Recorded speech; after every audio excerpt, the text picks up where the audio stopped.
नमस्कार विद्यार्थी मित्रांनो, क्लास 7ची आज जी स्कॉलरशिप एक्झाम झालेली आहे त्यामध्ये जो फर्स्ट पेपर आहे ज्यामध्ये फर्स्ट लँग्वेज आणि मॅथमॅटिक्स आहे तो पेपर आपण इथे स्टेप बाय स्टेप समजून घेऊया। तर यामध्ये जो सेकंड पार्ट आहे मॅथमॅटिक्सचा तो आपण बघणार आहोत। तर सगळ्यात पहिला जो प्रश्न आहे तो काय दिलेला आहे आपल्याला इथे, in the given figure of regular hexagon what is the addition of all it's interior angles. तर रेग्युलर हेक्सागॉन म्हणजे अशा हेक्सागॉन ज्याच्या सर्व 6 साईड सेम असतात। तर यामध्ये जो प्रत्येक अँगल असतो तो हा 120 डिग्री असतो। म्हणजे हा पण 120 डिग्री, हा पण इथे all angles are of same measure असतात। आता रेग्युलर हेक्सागॉनला टोटल 6 अँगल असतात, म्हणजे 120 × 6 केलं तर आन्सर येते 720 डिग्री, म्हणजे option 4 is correct answer. Next बघूया question number 27. A rope of length 720 meters is cut at 8 places at equal distance. What is the length of each pieces in decameter? तर length आपल्याला इथे डेकामीटरमध्ये सांगायची आहे, जेव्हा की रोपची लेंथ जी आहे ती मीटरमध्ये दिलेली आहे। आता 8 कट केले म्हणते, 8 कट केल्यानंतर किती पीसेस होतात ते आपल्याला समजून घ्यावं लागेल। समजा आपण इथे एक 5 मीटरची घेतली आणि इथे समजा आपण 4 कट केले, ठीक आहे। हे 5 मीटरचं आहे, 4 कट केले, 1 2 3 आणि 4 कट केले। मग किती पीसेस झाले? 1 2 3 4 5 पीसेस झाले। म्हणजे 4 कट केले तर 5 पीसेस होतात। आणि आता 8 कट केले तर किती पीसेस होतील? 9 पीसेस। आता 720 मीटरला 9ने जर तुम्ही डिवाइड केलं तर तुम्हाला प्रत्येक पीसची लेंथ मिळेल, मग ती लेंथ होईल 80 मीटर। पण इथे आपल्याला आन्सर फाइंड आउट करायचं आहे डेकामीटरमध्ये। मग हे कन्वर्शन कसं करायचं? आपल्याला माहीत आहे किलो, हेक्टो, डेका, इकडे डेसी, सेंटी, मिली मध्ये असते मीटर, ग्राम आणि लिटर। आता आपल्याला मीटरचं कन्वर्शन करायचं आहे डेकामीटरमध्ये। डेकामीटर इथे आहे, ठीक आहे, आणि मीटर इथे आहे, म्हणजे आपल्याला राईट टू लेफ्ट जायचं आहे 1 प्लेस।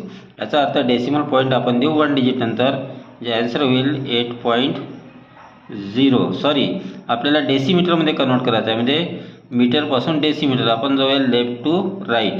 मीटरच्या नंतर डेसिमल 1 प्लेस आहे, म्हणजे आपल्याला 80च्या समोर 1 झिरो लावावं लागेल, म्हणजे आन्सर होईल आपला 800 डेसिमीटर, म्हणजे DM।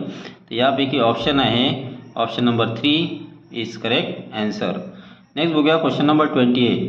इथे किलोमीटर दिलेला आहे, किलोमीटरचं कन्वर्शन मीटरमध्ये करायचं आहे। आता हे बघा, हे आहे मिक्स फ्रॅक्शन, याला आपण कन्वर्ट करूया इम्प्रॉपरमध्ये। 8 8 जा 64 + 1 65, तर 65/8 किलोमीटर आहे। आता याला मीटरमध्ये कन्वर्ट करण्यासाठी काय करावं लागते? तर किलोमीटरचं मीटर, इथे किलोमीटर आहे, इथे मीटर। आपल्याला माहीत आहे की 1 किलोमीटर म्हणजे 1000 मीटर, ठीक आहे। तर याला 1000ने मल्टिप्लाय करा, म्हणजे 65/8 × 1000। 4ने डिवाइड करूया, 4 2 जा 8, आणि इथे 4 2 जा 8, 4 5 जा 20, 0 250 आले। मग आता 65ला 250 म्हणजे आधी 2ने 250ला डिवाइड करा, 2 1 जा, आणि इथे होईल 2 125 जा। आता 125 × 65 करूया साईडला, 125 × 65, तर इथे 5 2 10 10 12 कॅरी 1 6, 6ने मल्टिप्लाय करूया, 6 5 जा 30 जा 0 कॅरी 3, 6 2 जा 12, 15 जा 5 कॅरी 1, 6 1 जा 6 आणि 1 7, तर 5 2 1 8 8 1 2 5 8 1 2 5 इथे आहे, त्याच्यामुळे option number 4 is correct answer. Next बघा question number 29. If the area of a square is 729 square centimetre, then what is its perimeter. तर स्क्वेअरचा एरिया 729 आहे, आपल्याला पेरीमीटर फाइंड आउट करायचं आहे। पेरीमीटर ऑफ स्क्वेअरचा फॉर्म्युला आहे 4 × साईड। जर आपल्याला साईड मिळाली तर आपण पेरीमीटर फाइंड आउट करू शकतो। मग 729 हा कुणाचा स्क्वेअर आहे? कारण एरिया ऑफ स्क्वेअरचा फॉर्म्युला आहे साईड स्क्वेअर, ठीक आहे। मग या 729चं जर स्क्वेअर रूट मिळालं आपल्याला तर साईड मिळेल। तर 729 हा कुणाचा स्क्वेअर आहे? जसं 30चा स्क्वेअर बघा, 30चा स्क्वेअर किती होतो? 900, आणि 20चा स्क्वेअर 400। तर 20 आणि 30च्या मध्ये अशी नंबर पहा ज्याचा नंबर 729 येईल। मग यासाठी काय करायचं, याची सोपी ट्रिक सांगतो तुम्हाला 729साठी। तर 30चा स्क्वेअर 900, 20चा स्क्वेअर 400, ठीक आहे। आता यांच्यामधली नंबर पहा, 25 आहे, 25चा स्क्वेअर किती होतो 625. आता यामध्ये ही जी नंबर आहे 729 ही 625पेक्षा मोठी आहे. मग याचा युनिट प्लेस पहा 9 आहे. कोणत्या नंबरचा स्क्वेअर केला आहे 9 येते, 3चा स्क्वेअर आणि 7चा स्क्वेअर 49मध्ये 9 असते. ठीक आहे. मग ही 25पेक्षा मोठी आहे, त्याच्यामुळे म्हणजे 25च्या स्क्वेअरपेक्षा मोठी आहे. याचा अर्थ 10 युनिट प्लेसमध्ये 7 येईल आणि टेन्स प्लेसमध्ये 2 कन्फर्म आहे, युनिट प्लेसमध्ये 7 म्हणजे 729 हा 27चा स्क्वेअर आहे. याचा अर्थ या स्क्वेअरमध्ये साईड झाली आपली 27. आपल्याला फाइंड आउट करायचा पेरिमीटर. पेरिमीटरचा फॉर्म्युला आपल्याला माहिती आहे 4 × साईड. तर 27ला 4ने मल्टिप्लाय करा. 4 7 जा 28, 2 4 2 जा 8 आणि 2 10, 108 सेंटीमीटर हा त्याचा पेरिमीटर राहील. म्हणजे option 2 is correct answer. Next बघा question number 30. The diameter of a circular garden is 700 meter. The garden is to be fenced with 5 rounds of wire. Find the total cost of fencing if the rate of wire is 60 rupees per meter. आता इथे आपल्याला circular गार्डनचा diameter दिलेला आहे आणि 5 round फेन्सिंगसाठी खर्च विचारलेला आहे. तर पेरिमीटरला 5ने मल्टिप्लाय केलं तर आपल्याला 5 फेन्सिंग करण्याकरता 5 राऊंड फेन्सिंग करण्याकरता किती वायर लागेल ते आपल्याला मिळून जाईल. ठीक आहे. मग आता 1 राऊंडसाठी किती लागेल, जेवढा त्याचा सर्कम्फरन्स आहे, कारण गार्डन सर्क्युलर आहे. सर्कम्फरन्सचा फॉर्म्युला काय आपल्याला 2πr है ना, म्हणजे 2 × 22/7 इंटू रेडियस किती होईल, डायमीटर जर 700 आहे तर याच्या हाफ रेडियस होईल म्हणजे 350 होईल. ठीक आहे. 7 1 जा 7 5 जा 50 आलेलं आहे. आता इथे काय करा 2 5 हां इथे बघा 7 5 जा 35. आता इथे 5 आणि हा 0 म्हणजे 50 राहिले. 2 × 22 × 50, 50 2 जा 100, 22 × 100 तर 22च्या समोर इथे 2 0 लागले, 2200 होते. एवढे मीटर वायर लागेल एका राऊंडसाठी. मग 5 राऊंड करायचे, 5 राऊंडला किती लागेल, मल्टिप्लाय 5 करा. 5 2 जा 10 जा 0 कॅरी 1, 5 2 जा 10 आणि 1 11, 2 0 लावून द्या. म्हणजे 11,000 मीटर वायर लागतो 5 राऊंडसाठी. आता याची कॉस्ट काढायची आहे. तर जो सर्कम्फरन्स आलेला आहे 5 राऊंड मिळून, तर त्याला 60ने मल्टिप्लाय करा. म्हणजे मल्टिप्लाय 60 म्हणजे आपल्याला कॉस्ट मिळते 11 6 जा 66 होते. इथे 3 आणि 1 4 0 लावा, 1 2 3 4 रुपीज. म्हणजे इथे 6,60,000 रुपीज आपल्याला खर्च येईल. तर यामध्ये option number first is correct answer. Next बघूया question number 31. 1 square is form with 88 cm long wire. 1 circle is formed with 88 cm long wire. What is the difference between the area of this square and circle? तर 88 cm long वायरपासून एक square बनवलेला आहे. ठीक आहे. आता 88 cm पासून असा एक स्क्वेअर बनवला आहे. याचा अर्थ ही साईड प्लस ही साईड मिळून याची लेंथ 88 होते. मग याला आपण पेरिमीटर म्हणतो आणि पेरिमीटर ऑफ स्क्वेअरचा फॉर्म्युला आहे 4 × साईड. ठीक आहे. तर पेरिमीटर जर दिलं आहे ना आपल्याला साईड माहीत काढायची आहे, तर साईड इक्वल टू काय होईल, साईड काढण्यासाठी आपल्याला पेरिमीटरला 4ने डिवाईड करावं लागेल. म्हणजे 88/4 तर हे येईल 22 सेंटीमीटर. स्क्वेअरची साईड मिळाली. अशीच आपल्याला सर्कलची रेडियस काढावं लागेल. ठीक आहे. आता सर्कलचा आपल्याला इथे जेवढा वायर लागतो सर्कल बनवण्यासाठी तो दिलेला आहे. याचा अर्थ सर्कम्फरन्स दिलेला आहे आणि सर्कम्फरन्सचा फॉर्म्युला आहे 2πr. म्हणजे 2 × पायची व्हॅल्यू 22/7 इंटू r आपल्याला माहीत नाही इज इक्वल टू 88. तर यावरून जर r काढायच्यात काय होईल, r इक्वल टू 88 × 7/2 × 22. 22 1 जा 22 4 जा 2 1 जा 2 2 जा 2 7 जा 14. म्हणजे रेडियस आली इथे 14. आता एरिया ऑफ सर्कलचा फॉर्म्युला πr स्क्वेअर आहे. पायची व्हॅल्यू 22/7, 14चा स्क्वेअर म्हणजे 14 × 14 करा. 7 1 जा 7 2 जा 14 2 जा 28, 28 × 22 करा. 2 8 जा 16, 2 2 जा 4 1 5 आणि इथे 6 5 इथे 6 5 + 6 1 कॅरी 1 6 6 1 6 आला. आता इकडे किती स्क्वेअर आहे एरिया आला होता, इथे एरिया आला होता 7744. ठीक आहे. नाही हा नव्हता आपला, कुठे आला एरिया, आपण इथे साईड 22 काढला आहे, एरिया नाही काढलेला आहे स्क्वेअरचा. एरिया ऑफ स्क्वेअर म्हणजे साईड इंटू साईड आणि 22 × 22 इथे येईल 4 4 4 4. ठीक आहे. 4 8 4 484. आता यामधला आपल्याला डिफरन्स काढायचा आहे. म्हणजे 616 मधून 414 मायनस करायचे आहे. ठीक आहे. इथे येईल 2 0 आणि 2 202 स्क्वेअर सेंटीमीटर येते. इथे काहीतरी गडबड झालेली आहे. तर इथे 6 - 4 2, 1 - 8 होत नाही, 11 - 8 3 आणि 6 - 5 1 म्हणजे 132 येते. आधी आपल्याला 616, इथे आलेला 132. नाही, फायनल आन्सर आपला 132 आहे. त्याच्यामुळे आपल्याला इथे काय म्हटलेलं, what is the area of the road, नाही हा क्वेश्चनमध्ये व्हॉट इज द डिफरन्स विचारलेला आहे, 132 आलेला आहे. म्हणजे option number 2 is correct answer. Next बघूया क्वेश्चन नंबर 32. तर काय म्हटलेलं आहे, a rectangular garden with length 60 metre and breadth 40 metre has a road with breadth 3.5 metre on the outer side along the side of the garden. What is the area of the road. आता इथे आपण step by step इथे डायग्रामला समजून घेऊया. आपल्याला काय म्हटलेलं आहे की एक रेक्टँग्युलर गार्डन आहे. समजा आपण हा एक रेक्टँग्युलर गार्डन घेतला, ठीक आहे, सॉरी रेक्टँग्युलर म्हटलेलं आहे आपण, हा असा एक रेक्टँग्युलर गार्डन घेतलेला आहे. पुढे काय म्हटलेलं आहे, याची जी लेंथ आहे ती 60 मीटर आहे आणि ब्रेथ आहे 40 मीटर. आता एक रोड तयार केलेला आहे, ठीक आहे, with breadth 3.5 metre on the outer side along the side of garden. म्हणजे या गार्डनच्या बाहेर 3.5 मीटर डिस्टन्स सोडून एक रोड तयार करण्यात आलेला आहे. तर आपण असा एक रोड तयार करूया. हा इकडे आला, हा असा आणि हा असा आणि हा एक असा, ठीक आहे, हा एक रोड झालेला आहे.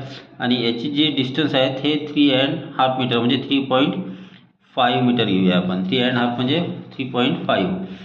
तर आपल्याला या रोडचा एरिया फाइंड आउट करायचा आहे.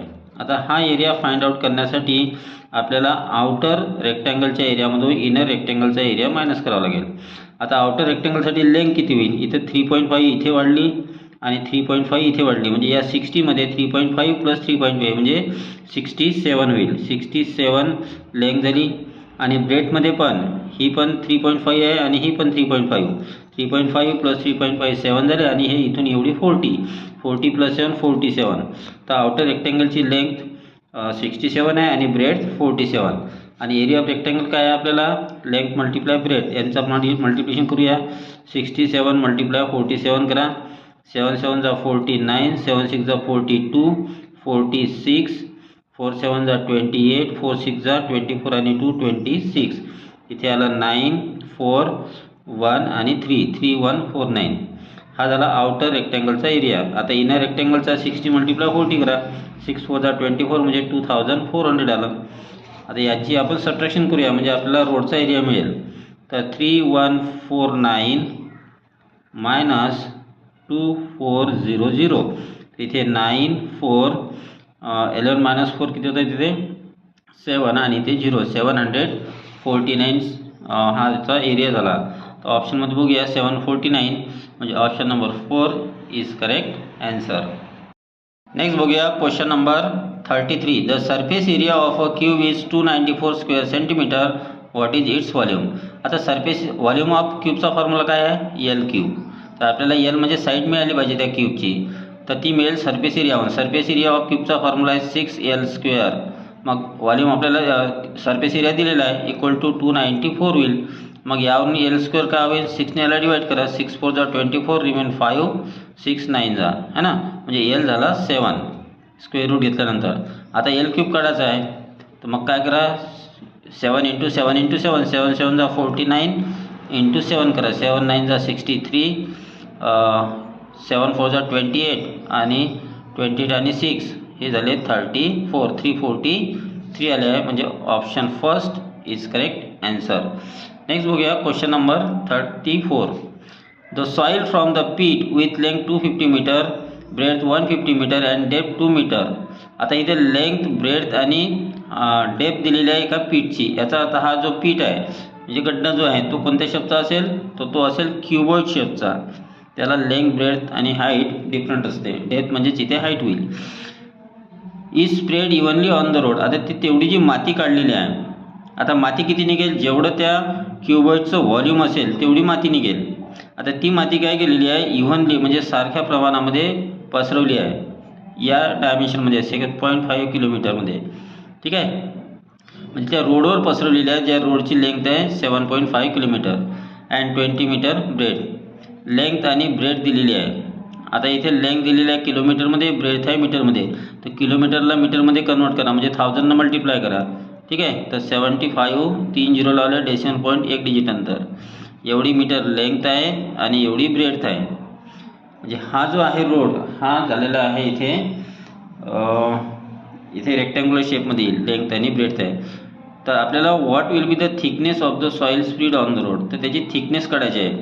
लेंथ दिलेली आहे, ही झाली 20 मीटर ब्रेथ, आणि मग आपल्याला फाइंड आउट करायची आहे हाईट. म्हणजे तो पण ते क्युबॉइडल शेप होईल जे पसरवलेलं आहे, कारण तिथे हाईट फाइंड आउट करायची आहे. आता याचं जे व्हॉल्यूम आहे आणि हे व्हॉल्यूम दोन्ही व्हॉल्यूम सेम राहील, कारण जेवढी माती काढली तेवढीच बाहेर गेलेली आहे. तर हाईट काढण्यासाठी काय करायचं, याचं जे व्हॉल्यूम आहे length breadth into volume height. Volume of क्युबॉइडचा फॉर्म्युला आहे लेंथ ब्रेथ इंटू हाईट. म्हणजे 250 मल्टिप्लाय 150 मल्टिप्लाय 2 इक्वल टू होईल 7500 मल्टिप्लाय 20 मल्टिप्लाय h. मग यावरून h इक्वल टू काय होईल 7520 LHSला घेऊन जा. तर इथे 250 मल्टिप्लाय 150 मल्टिप्लाय 2 अपॉन 7500 मल्टिप्लाय 20 होईल. आता इथे 20 कॅन्सल करून द्या. 5 5 जा 25, 5 4 जा 20. 5 ने पुन्हा 75ला डिवाइड होते, किंवा 15 ने करा. 15 1 जा 15, 3 जा 15, 5 जा 75, 5 5 कॅन्सल झाले. इथे राहिले 2 आणि 4, म्हणजे 1/2 म्हणजे 0.5 मीटर होईल. तर यामध्ये ऑप्शन नंबर जो 3 आहे that is correct answer. Next बघूया क्वेश्चन नंबर 35. द स्कोर्स 673, 616, 618, 620 एवढे जे स्कोर दिलेला आहे and x are given. The average of all this score is 620. What is the value of x. आता आपल्याला जेवढे नंबर दिलेले आहे म्हणजे जेवढा स्कोर दिलेला आहे आणि इथे ॲव्हरेज दिलेला आहे, तर जेव्हा आपल्याला ॲव्हरेज दिला असतो त्याच्यावरून सम ऑफ स्कोर आपल्याला मिळते. ठीक आहे. तर ॲव्हरेज 620 आहे. टोटल एंट्रीज किती आहे 1 2 3 4 5 6 7 8 9 आहे. ठीक आहे. तर 620 मल्टिप्लाय 9 करा म्हणजे तुम्हाला सम मिळेल. 9 0 जा 0, 9 2 जा 18, 9 6 जा 54 आणि 155 एवढी होईल या सर्वांची ॲडिशन. ठीक आहे. पहिला आपल्याला या सर्वांची ॲडिशन किती येते ते माहीत करावं लागेल एवढ्या नंबरची. मग इथेच करूया. 1 + 2 3, 3 + 9 12, 12 + 7 19, 19 + 8 27, + 6 33, + 3 36, 36 चे 3 कॅरी 3, 3 + 2 5, 5 + 2 7 8 9, 9 + 2 11, + 1 12, + 1 13, + 2 15, 15चा 5 कॅरी 1. आता 6 किती टाईम आहे ते 8 टाइम्स आहे ना. तर 8 6 जा 48 आणि कॅरी 1 झालेला होता. 48 आणि 1 49 होईल. ठीक आहे. आणि हा एक्स आहे तर म्हणजे प्लस एक्स इक्वल टू 5580 होईल. तर यामधून हे मायनस करूया. तर 5580 मायनस 4956 मायनस करा. 10 - 6 4 कॅरी 1, 8 - 6 2, 15 - 9 6 आणि इथे 0 624 आलं. म्हणजे option 4 is correct answer. Next बघूया. इथे माहिती दिली आहे आपल्याला क्वेश्चन 36 आणि 37साठी एक ग्राफ दिलेला आहे. या ग्राफमध्ये आपल्याला एक्स ॲक्सिसवर इथे काही स्टँडर्ड दिले आहे 8 9 10चे, आणि इथे त्यांचे नंबर ऑफ प्लॅन्ट्स दिलेले आहे, किती प्लॅन्ट त्यांनी प्लॅन्टेड केलेले आहे. तर इथे आधी हे बघायचं. इथे हा जो भरीव बॉक्स दिसतो हा फ्लॉवरिंग प्लॅन्टचा आहे, आणि हा एम्प्टी जो बॉक्स आहे तो फ्रूट प्लॅन्टचा आहे, आणि वाय ॲक्सिसवर 1 सेंटीमीटर म्हणजे 10 प्लॅन्ट आहे. तर क्वेश्चन काय विचारलेला आहे, total how many fruit plants are planted by 8 9 10 10 standard. Fruit plant कोणते आहेत हे खाली बॉक्सवाले. आता हा इथे बघा 8 स्टँडर्डनी किती आहे 70. ठीक आहे. त्यानंतर 9 स्टँडर्डची किती आहे इथे 70 आणि 80च्या मध्ये म्हणजे 75. त्यानंतर 10 स्टँडर्डची किती आहे इथे 80. आता यांची ॲडिशन करूया. इथे 5 7 + 7 14, 14 + 8 22 म्हणजे 225 प्लॅन्ट त्यांनी प्लॅन्टेड केले. तर option 3 is correct answer. Next बघूया क्वेश्चन नंबर 37. काय म्हटलेलं आहे, what is the ratio of total flowering plants with total fruit plant. Flowering plant आणि फ्रूट प्लॅन्टचा टोटल रेशो काढायचा आहे. आता फ्रूट प्लॅन्ट आपल्याजवळ 225 आहे. फ्लॉवरिंग प्लॅन्ट किती आहे बघा, 8th स्टँडर्डमध्ये 80 फ्लॉवरिंग प्लॅन्ट लावले. त्यानंतर 9thने लावलेले आहे इथे 85 आणि 10thने लावलेले आहे इथे 90. म्हणजे किती होईल इथे 5, 8 प्लस 8 16, 16 प्लस 9 25, म्हणजे 255 आहे. 255चा 225 सोबत रेशो काढायचा आहे. कारण रेशो कोणासोबत काढा म्हटलेला आहे इथे, फ्लॉवरिंग प्लॅन्टचा फ्रूट प्लॅन्टसोबत. फ्लॉवरिंग प्लॅन्ट आपले 255 आहे, म्हणजे 255 अपॉन 225 करावं लागेल. ठीक आहे, 5ने डिवाईड करा, इथे येईल 51, इथे येईल 5 4 जा 20, 5 5 जा 25. आता हे पुन्हा 3ने डिवाईड होते, तर 3 1 जा 3, 3 7 जा, आणि 3 1 जा 3, 3 5 जा. इथे आलं 17:15 हा रेशो होईल. पण इथे ऑप्शनमध्ये आहे का 17:15? बघूया आपण, 17:15. तर option number 2 is correct answer. Next बघूया question number 38. If 20% of x equal to 10% of 8000 then what is the value of x. तर 20% ऑफ x म्हणजे काय होते, 20% म्हणजे 100 इंटू x, आणि 10% ऑफ 8000 म्हणजे 10/100 इंटू 8000. ठीक आहे. आता इथे 1 0 1 0 कॅन्सल करा, इथे 2 0 2 0 कॅन्सल झाले. इथे काय राहिलं आहे 2x इक्वल टू 80 इंटू 10 800. याचा अर्थ x इक्वल टू आला आपला आन्सर 4000 यायला पाहिजे ना. इथे 0 आहे, पुन्हा हा 10 मल्टिप्लिकेशन तिकडे जाईल, म्हणजे इथे 4000 होईल. ठीक आहे, इथे अपॉन 10 होतं, त्याच्यामुळे option number first is correct answer. हो गया question number 39. The cost of sugar is increase by 25% and the sale of sugar is decreased by 10%. the trade will increase or decrease by how much percent? आता इथे बघा, शुगरची किंमत जर 25%ने increase केली तर जेवढी शुगर विकली जाते त्यामध्ये 10% घाटा होतो, म्हणजे कमी विकली जाते. तर या पूर्ण याच्यामध्ये काय किती पर्सेंट इन्क्रीज किंवा डिक्रीज होते ते विचारलेलं आहे पैशाच्या बाबतीत. आता समजा आपण म्हणू की 100 रुपये किलो शुगर आहे, मग 25% इन्क्रीज झाली, याचा अर्थ 100 रुपयात 25 रुपीज वाढले, म्हणजे आता शुगरची किंमत 125 आहे. जेव्हा शुगर 100 रुपीज पर किलो होती तेव्हा 100 किलो विकला जायची असं समजू. मग 100 इंटू 100 करा, तर 10,000 रुपीजचा सेल व्हायचा. आता 125 रुपीज झाल्यामुळं 10% कमी विकलं जाते, म्हणजे 10 किलो शुगर कमी विकलं जाईल. आधी 100 किलो विकलं जायची, आता 10 किलो विकलं जाते. ठीक आहे, 10 किलो कमी विकलं जाते किंमत वाढल्यामुळे, म्हणजे आता 90 किलो विकलं जाईल आणि किंमत आहे 125. मग आता सेल कितीचा होईल, 125 इंटू 90 करा, तर 125 मल्टिप्लाय 9, 9 5 जा 45, कॅरी 4, 9 2 जा 18, 22, कॅरी 2, 9 1 जा 9, 2 11, म्हणजे 11250, 11,250 रुपीजने शुगर विकली. आता याच्यामध्ये ते इन्क्रीज झालेलं आहे, किती इन्क्रीज झालं 1250चं, पण याचा पर्सेंटेज काढायचा आहे. तर 1250 रुपीज अपॉन 10,000 करा, कारण आधी 10,000 रुपीजची विकल्या जायची. ठीक आहे, इंटू 100% करूया आपण.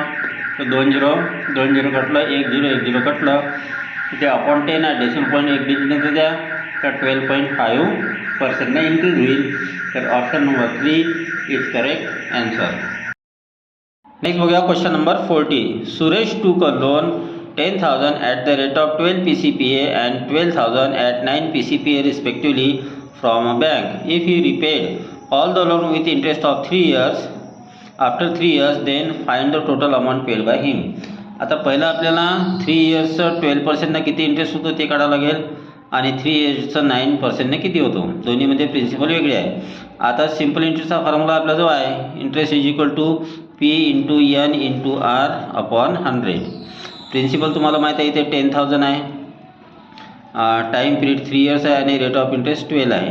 ठीक आहे, अपॉन 100 करा, 2 0 2 0 कट झाले, 12 3 जा 36, 2 0 समोर लावले, म्हणजे पहिल्या केसमध्ये 3600 इंटरेस्ट आला, दुसऱ्या केसमध्ये प्रिन्सिपल 12,000 आहे, इंटू टाईम पिरियड 3 इयर्स आहे, रेट ऑफ इंटरेस्ट 9 आहे, अपॉन 100, 2 0 इथे कट झाले, 3 9 जा 27, 27 मल्टिप्लाय 12 करा, 12 7 जा 84, कॅरी 8, 12 2 जा 24 आणि 8 32, 324 आले. याच्यासमोर एक झिरो लावा. तर या दोघां मिळून किती येईल टोटल? 3600 प्लस 3240 हा इंटरेस्ट होईल टोटल 0486. आता आपल्याला अमाऊंट काढायचा. अमाऊंट म्हणजे काय ते प्रिन्सिपल इंटरेस्ट. पहिलं प्रिन्सिपल 10,000 होतं, नंतर 12,000 म्हणजे झालं 22,000. ठीक आहे. आणि हे झालं 6,840 म्हणजे 04882 28,840 रुपीज तो टोटल पेड करेल. त्यामुळे option number 2 is correct answer. Next बघा question 41. What is the difference between simple interest on 16,000 at rate 12.5 PCPA for 2 and 1/4 years and on 16,000 at rate of interest. म्हणजे इथे आपल्याला प्रिन्सिपल दिलेलं आहे, rate of interest दिलेला आहे, time period दिलेला आहे. टाईम पिरियड पण वेगवेगळा आहे. यांचा डिफरन्स फाइंड आउट करायचा आपल्याला सिम्पल इंटरेस्टमधला. मग आता वर जसा फॉर्म्युला तसंच आहे आपला P into N into R. Principal आहे पहिल्या केसमध्ये 16,000 इंटू रेट ऑफ इंटरेस्ट आहे 12.5. 12.5 म्हणजे 12 2 जा 24 प्लस 1 25. 25/2 करा इंटू टाईम पिरियड आहे 2 and 1/4 इयर. मग तुम्ही याला 2 आणि 1/4 इयर याला इयर्समध्ये कसं कराल? 1/4 इयरला इयरमध्ये कन्वर्ट करण्यासाठी इयर हे झालं 1/4 मंथ. ठीक आहे. इंटू 12 करा, 4 3 जा. नाहीतर तुम्ही असंही करू शकता 4 2 जा 8 प्लस 1 9. ठीक आहे. 9/4 पण करू शकता. 9/4 अपॉन होईल इथे 100. इथे 2 झिरो कट झाले. 4 1 जा 4, 4 4 जा 16. इथे राहिले आता 40. 2 ने डिवाइड करत इथे झाले 20. 25 इंटू 20 करा म्हणजे झाले इथे आपल्याला 50 आणि एक झिरो लावला इंटू 9 करा. कॅल्क्युलेशन इझी होईल. 9 5 जा 45. याच्यासमोर 2 झिरो लागले. 4,500 इंटरेस्ट आला. आता इकडे किती येतो सेकंड केसमध्ये? आपला जो आहे 16,000 as it is principal into rate of interest आहे 10. टाईम पिरियड आहे 2.5 इयर म्हणजे 2 2 जा 4 आणि 1 5. 5/2 घ्या. अपॉन 100 होईल इथे. 2 0 2 0 कट झाले. 2 1 जा 2, 2 5 जा 10, 5 5 जा 25. आता 25 इंटू 16 करा. 16 5 जा 80, कॅरी 8, 16 जा 32 आणि 8 32 आणि 8 40 होईल इथे. आणि इथला एक झिरो इथे लावून द्या. 4,000 आधी 4,500 आला, आता 4,000 आला. डिफरन्स आहे 500चा. त्याच्यामुळे इथे option number first is correct answer. Next बघूया question number 42. If the item is sold for ₹60, the loss incurred is 4 times the profit gain by selling the same item at ₹80. Then what is the cost price of the item. एक item आहे जो 60 रुपीजला विकला तर तिथे loss झाला. 60 रुपीजला विकल्यामुळे loss झालेला आहे. Loss किती झाला? 4 times द प्रॉफिट म्हणजे प्रॉफिटच्या 4 times इंटू प्रॉफिट. पण प्रॉफिट कुठचा? Wien the same item is sold as 80. जेव्हा 80 रुपीजला विकतो तेव्हा जेवढा प्रॉफिट होतो त्याच्या 4 times जो प्रॉफिट आहे तो लॉस इथे होतो. पण आपल्याला इथे किती हे झालेलं आहे प्रॉफिट तो आपल्याला माहीत पाहिजे. आता दोन्ही केसमध्ये आपल्याला कॉस्ट प्राईस माहीत नाही आहे. समजा आपण म्हटलं की कॉस्ट प्राईस X रुपीज आहे. ठीक आहे. मग इथे कॉस्ट प्राईस X आहे तर प्रॉफिट किती होईल? प्रॉफिट इज इक्वल टू आपल्याला माहीत आहे selling price minus cost price म्हणजे 80 मायनस X हा झाला प्रॉफिट. मग इथे जो लॉस आहे तो लॉस किती होईल? 4 मल्टिप्लाय करा. 4 इंटू 80 मायनस X होईल. आता आपला जो लॉसचा फॉर्म्युला आहे, ठीक आहे, तो लॉसचा फॉर्म्युला काय आहे? Loss is equal to CP minus SP. Loss आहे आपला जो 4 इंटू 80 मायनस X. CP आहे आपला जो X रुपीज आणि सेलिंग प्राईस आहे आपला जो 60 रुपीज. ठीक आहे. याला कॅल्क्युलेट करा. 4 8 जा 32 म्हणजे 320X minus 320 minus 4X equal to X minus 60. आता हा 60 इकडे घेऊन या मायनस 4X RSSला न्या. तर आपल्याला इथे काय मिळेल? 320 प्लस 60 म्हणजे 380 होईल. 380 इज इक्वल टू 5X होईल. म्हणजे X इक्वल टू 5 7 जा 35, 5 6 जा 30. ठीक आहे. म्हणजे X आला 76 रुपीज ही झाली कॉस्ट प्राईस. आपल्याला कॉस्ट प्राईस विचारली होती त्याच्यामुळे यामध्ये इथे ॲन्सर आलेला नाही 76. 5 7 जा 35 रिमेन 30, 5 6 जा 30. बरोबर आहे. इथे चेक करूया आपण. 4 0 0, 4 8 32, मायनस 4x तिकडे गेल्यावर होईल प्लस 4x आणि 1x 5x होईल. इथे 5x घेतलेला आहे. 320 प्लस 60 380 होईल, ते पण घेतलेलं आहे आपण इथे. तर इथे आपल्याला ॲन्सर 76 पाहिजे होतं. तर इथे मला वाटतं ॲन्सर्समध्ये इथे काहीतरी गडबड झाली आहे या ऑप्शन्समध्ये. नेक्स्ट बघूया question number 43. When shopkeeper sold the mobile ₹39,711 whose mark price was 42,700, then how much % discount did he given? शॉपकीपरने एवढ्या रुपीजला ती विकली जेव्हा की मार्क प्राईस एवढी होती. म्हणजे किती रुपयाचा डिस्काउंट मिळाला? 42,700 मायनस 39,711 करा. तर इथे 10 - 1 9, कॅरी 1, 10 - 2 8, इथे 1 17 -8, इथे होईल 9, इथे 10 होईल 12 - 10 2 आणि इथे 0. 2,989 रुपीजचा त्याला इथे डिस्काउंट मिळालेला आहे. पण हा पर्सेंटेजमध्ये काढायचा आहे. पर्सेंटेजमध्ये काढण्यासाठी जो डिस्काउंट मिळालेला आहे आणि जी त्याची मार्क प्राईस असते, मार्क प्राईस आहे 42,700 इंटू 100 करायचं असते. इथे 2 0 कॅन्सल केले. आता या दोघांची इथे आपल्याला डिव्हिजन करावं लागेल, तेव्हा आपल्याला इथे ॲन्सर मिळेल. त्यासाठी काय करा, इथे 7 आहे आणि इथे 9 आहे. 7 7 14 मध्ये 9 येते. 427ला 7ने मल्टिप्लाय करून पहा. 7 7 14 कॅरी 4, 7 2 14 प्लस 4, 14 प्लस 4 18 8 कॅरी 1, 7 4 28 आणि 1 29, 2989 येत आहे. त्याच्यामुळे इथे येईल 7%. Option 3 is correct answer. Question 44. Ramrao purchased a tractor at ₹6,50,000 through a commission agent. If 1.5% of commission is paid to the agent, then what is the total amount paid by Ramrao? रामरावने 6,50,000चा tractor घेतला आणि त्यावर त्याने 1.5%चं commission दिलं. तर विचारलेलं आहे की रामरावने टोटल अमाऊंट किती पेड केला. तर जेवढ्या रुपयाचा ट्रॅक्टर त्याने खरेदी केला आणि जेवढं कमिशन दिलेलं आहे त्या दोघांची प्लस केलं म्हणजे टोटल अमाऊंट त्याने पेड केला. तर पहिलं आपल्याला कमिशन काढावं लागेल. 1.5% किती होते? तर 1.5% म्हणजे 2 1 2 प्लस 1 3, 3/2 होते.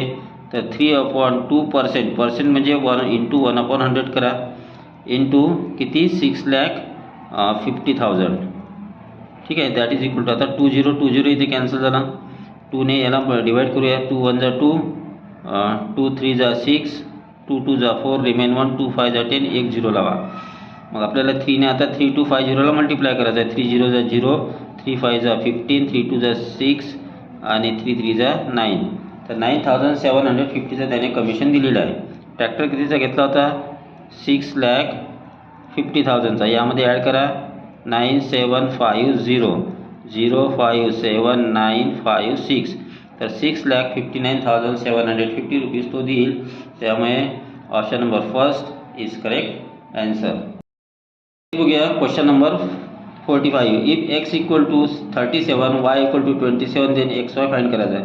XY फाइंड करणं म्हणजे 37 इंटू 27 करा. 7 7 14, 9, 7 3 21, 2 7 14, 2 3 6, इथे 9 9, 7 plus 2 7 plus 2 9, 999. Option 2 is correct answer. Next बघूया क्वेश्चन नंबर 46. इथे आपल्याला 2 बायनॉमियल दिले आहे. Are factors of which of the following. खालीलपैकी कोणाचे हे फॅक्टर्स आहे इथे विचारलेलं आहे. तर मग याच्या प्रत्येकाला चेक करण्यापेक्षा डायरेक्ट या दोघांचे मल्टिप्लिकेशन करा. एक्सने x -7ला मल्टिप्लाय केलं तर आपल्याला मिळेल x² - 7x, प्लस 7xने मल्टिप्लाय तर plus 7x - 49, -7x plus 7x cancel झाला. तर ॲन्सर आला x² - 49. म्हणजे option 4 is correct answer. Next बघूया क्वेश्चन नंबर 47. इथे आपल्याला एक ट्रायनॉमियल दिलेली आहे. याचे खालीलपैकी फॅक्टर्स कोणते आहेत, त्याचे फॅक्टर्स कसे काढायचे. तर x² - 4xy प्लस 4y² दिलेलं आहे. आता लास्ट टर्म कुणाचा स्क्वेअर आहे ते लिहून घेऊया आधी. x² - 4xy plus 2y ब्रॅकेटचा square आहे. ठीक आहे, तर म्हणजे फर्स्ट टर्म झाली आपली x आणि लास्ट टर्म आहे 2y. म्हणजे x प्लस 2y एकदा घ्या आणि x - 2y दुसऱ्यांदा घ्या, कारण इथे मध्ये मायनस आहे. त्याच्यामुळे इथे option number 3 is correct answer. Next बघूया question number 48. Find the expansion. याचं एक्सपॉन्शन फाइंड आउट करायचं आहे. एक्सपॉन्शन फाइंड आउट करणं यासाठी फॉर्म्युला वापरायचा आपल्याला ए मायनस बी ब्रॅकेट स्क्वेअरचा. तर त्याचा काय होतो A square minus 2ab plus B square. आता इथे फर्स्ट टर्म 6x आहे, सेकंड टर्म 5 आहे. तर फर्स्ट टर्मचा स्क्वेअर म्हणजे 6xचा square minus 2 into first term into second term plus second टर्मचा स्क्वेअर. इथे होईल 36x स्क्वेअर मायनस 2 6 जा 12, 12 5 जा 60xy प्लस 25y स्क्वेअर. तर यामध्ये कोणता ऑप्शन आहे? Option number 3 is correct answer. Next बघूया क्वेश्चन नंबर 49. तर याला सॉल्व करण्याकरता आधी आपण याला सॉल्व करूया आणि नंतर याला. ह्याच्यासाठी फॉर्म्युला आपण वर बघितला आहे. तर ए प्लस बी ब्रॅकेट स्क्वेअरचा फॉर्म्युला वापरूया आधी. याचा काय होतो A square plus 2ab plus B square ही आयडेंटिटी आहे. यामध्ये 3x प्लस 4y स्क्वेअर काय होईल?